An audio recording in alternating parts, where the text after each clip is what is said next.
Sederet nama publik figur turut serta meramaikan kontestasi Pilkada 2024 dari yang sudah berpengalaman sampai yang baru pertama kali terjun ke dunia politik praktis. Lalu apakah sederet nama pesohor ini bisa memenuhi kompetensi sebagai pejabat publik? Kita akan bahas dan bergabung bersama kami malam hari ini ada Muhammad Farhan, bakal calon wali kota Bandung, dan Kunto Adiwibowo, pengamat komunikasi politik Unpad. Selamat sore Kang Farhan, Mas Kunto, apa kabar? Selamat sore, Mbak Selamat Ayu. sore, salam. Baik, Kunto sehat? Oke. Alhamdulillah, damang. Baik, saya ingin ke Mas Kunto dulu. Mas Kunto, ini kalau kita lihat kan bertabur bintang ya di Pilkada 2024 ini. Kenapa kok parpol ini lebih memilih mencalonkan selebritas dan juga publik figur selain karena faktor elektoral atau popularitas, apalagi sebenarnya pertimbangannya?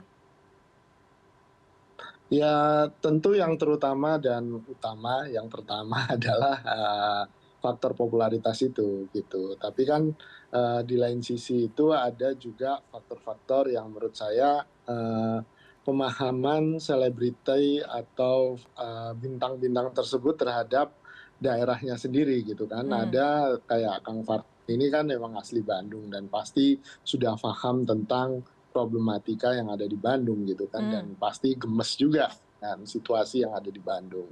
Dan banyak juga pesohor-pesohor lain yang juga punya dorongan yang sama, Mbak. Jadi bukan berarti mereka turun ke politik itu aji mumpung gitu. Jadi beberapa orang memang yang saya kenal punya komitmen yang luar biasa, dan kebetulan Gayung itu bersambut dengan partai politik yang juga membutuhkan popularitas dari si bintang atau selebriti tersebut, gitu, Mbak. Oke, jadi sebenarnya faktor utamanya tetap popularitas, faktor elektoral, karena kan kalau misalkan dikatakan memang berasal dari tempat tersebut, banyak juga kader partai yang berasal dari tempat tersebut, begitu ya Mas Kunto ya? Jadi lebih memilih karena salah satunya popularitasnya tinggi, seperti itu.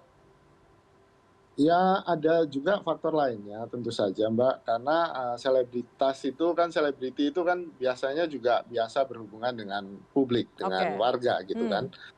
Mereka biasa menghibur warga, mereka biasa bertemu warga dalam konteks yang lebih santai, gitu kan. Dan dalam konteks yang lebih santai itu mungkin warga lebih enak untuk mengemukakan pendapatnya, dan itu kan juga salah satu keuntungan ya Oke. jadi selebriti ya, di kontestasi elektoral seperti ini. Oke, baik. Saya ingin ke Kang Farhan. Kang Farhan, kalau Anda ini kan sudah punya pengalaman ya untuk di dunia politik ya, tapi banyak juga yang belum. Tapi masih ada stigma negatif dari publik menganggap bahwa orang-orang yang dari dunia entertain ini hanya dimanfaatkan sebagai vote gather aja untuk partai. Nah ini tanggapannya gimana, Kang Farhan? Anda merasa demikian nggak? Orang-orang yang datang dari dunia entertainment memang menghadapi dilema sekaligus juga keuntungan. Keuntungannya adalah bahwa memang tingkat popularitas yang sudah membantu memungkinkan kita untuk bisa ngetok pintunya itu bisa lebih mudah gitu ya. Walaupun kita pasang billboard itu orang tahu gitu ya. Nggak ada yang nanya itu siapa sih gitu. Iya. Nah, tapi kemudian biasanya akan ada pertanyaan lanjutan. Nah, ini yang kurang mengenakan untuk kita yang datang dari dunia entertainment. Ketika dibilang, itu siapa sih? Oh, itu Farhan, penyiar radio. Maka biasanya suka ada pernyataan atau pertanyaan berikutnya. Emang penyiar radio bisa apa untuk membangun kota kita? Nah, itulah yang kemudian sebetulnya dalam 8 tahun terakhir, saya berusaha bangun lewat aktivitas saya di partai politik dan juga kebetulan kemudian masuk DPR RI. Selama 8 tahun itu memang salah satu tantangan saya adalah menunjukkan kepada masyarakat bahwa saya teh memang dulunya mah artis gitu ya, tetapi sekarang mah kadang ngerti lah gimana caranya gitu berpolitik gitu. Nah, sehingga memang ada hal yang menarik ketika banyak berita-berita berseliweran menyebutkan daftar nama artis yang jadi caleg, daftar nama artis yang jadi calon kepala daerah. Nama saya nggak kesebut. Tim komunikasi saya kemudian mengevaluasi gitu. Loh, kok Kang Farhan nggak dihitung sebagai artis yang nyalek ya, atau artis yang maju di pilkada ya gitu. Nah, ternyata ketika ditanya di mata teman-teman wartawan, wah Farhan udah bertransformasi menjadi seorang politisi. Apakah itu kemudian membantu saya? Iya, karena saya bisa meyakinkan masyarakat. Tetapi pada saat bersamaan, saya pun sebetulnya masih membutuhkan image saya sebagai orang entertainment yang pernah dekat dengan masyarakat lewat dunia entertainment kita. Oke, jadi sebenarnya seperti simbiosis mutualisme ya, saling menguntungkan. Tapi masalahnya Kang Farhan, ini kan banyak nama-nama baru di Pilkada 2024 yang kompetensinya itu dipertanyakan. Nah, bagaimana Anda menjawab keresahan masyarakat ini terhadap rekan-rekan selebritis atau public figure yang turun di 2024 Pilkada? Saya tidak mungkin menyalahkan bahwa seseorang yang selebritas itu memiliki kemampuan sebagai seorang vote getter. Oke. Sah-sah aja, nggak ada salahnya sama sekali. Sepanjang dia mendampingi seorang kepala daerah yang memiliki kekuatan untuk mengelola kota tersebut gitu. Saya ambil contoh di Kota Batu sekarang ini, yang jadi calon wali kotanya adalah Krisdayanti, didampingi oleh Kresna. Dua orang ini adalah dua orang yang Kresna, orang yang sudah sangat berpengalaman di politik, sudah 3 periode di DPR RI, kemudian Mbak Krisdayanti pernah 1 periode di DPR RI, dua-duanya datang dari partai yang besar. Nah, jadi deh sesuatu gitu dengan nilai yang sangat tinggi jadinya. Nah, apakah semua bisa ideal itu? Tentu tidak gitu ya. Ada beberapa yang istilahnya bahkan udah tembak aja jadilah gitu. Saya tahu betul prosesnya di dalam partai pun ketika itu dia buat keputusannya adalah ada seorang calon kepala daerah yang sudah sangat mapan, bahkan petahana, yang dengan terang-terangan mengatakan saya hanya mau berpasangan dengan artis. Hmm. Gitu. Hmm. Ketika saya tanya, kenapa Pak?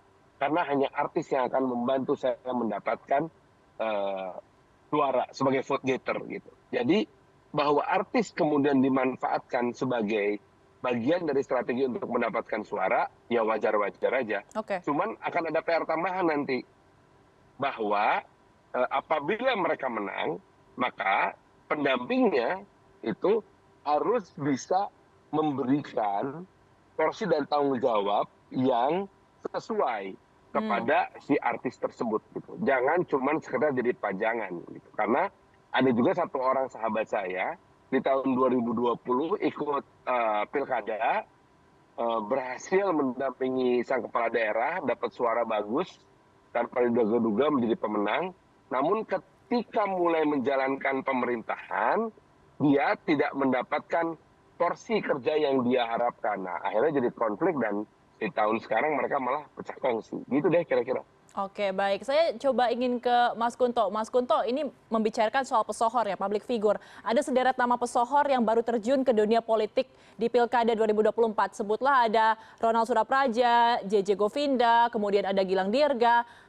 Dengan nama-nama yang baru diusung ini, apakah sebenarnya ini adalah sinyal bahwa kaderisasi di partai ini tidak optimal atau seperti apa menurut Anda? Ya, kalau nama pertama yang disebut itu kebetulan teman saya dan teman Kang Farhan juga gitu kan. Dan kita tahu bahwa untuk Kang Ronald ini sebenarnya udah lama juga di politik walaupun Oke. baru muncul sekarang Ya. gitu kan. Nah, itu mungkin yang apa ya, ada dunia di balik selebritis ini yang publik nggak tahu gitu, Mbak. Dan menurut saya terlalu cepatlah kita menghakimi bahwa seseorang punya kapabilitas atau tidak gitu Oke. kan. Dan memang ini jadi beban selebriti untuk kemudian baik Kang Ronald, JJ, Govinda untuk kemudian membuktikan selama ini ngapain aja dengan urusan publik kan gitu. Dan tidak harus ada di pemerintahan kan. Urusan publik kan bisa macam-macam kan Mbak gitu. Dan menurut saya itu sebuah pertanyaan kritis yang memang harus dijawab dan harus dibuktikan oleh si selebriti itu yang sekarang sedang mencalonkan diri. Nah, kalau menurut saya sih ada ada keuntungan bagi si selebriti karena biasanya selebriti punya kemampuan komunikasi publik yang cukup baik kayak Kang Farhan tadi kan menjelaskannya juga enak, lama gitu kan. Beda dengan biasanya birokrat yang justru agak terbata-bata ya atau pakai istilah-istilah yang sangat teknis ketika menjelaskan ke publik dan menurut saya itu salah satu keuntungan juga bagi selebriti. Lalu catatan juga yang menarik dari Kang Farhan itu, kalaupun saya ingin jadi kepala daerah, Mbak, saya memang ingin nyari artis, 1 vote getters, 2 biasanya nggak ganggu selama pemerintahan saya kan gitu.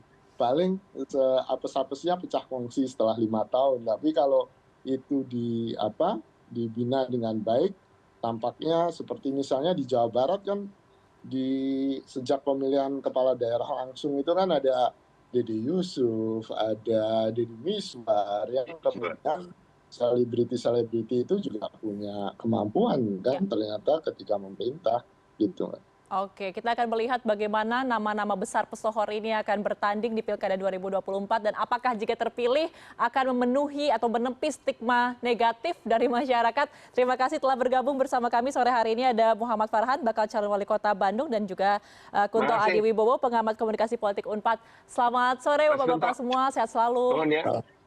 Sampai ketemu di Bandung nanti ya. Salam, terima kasih.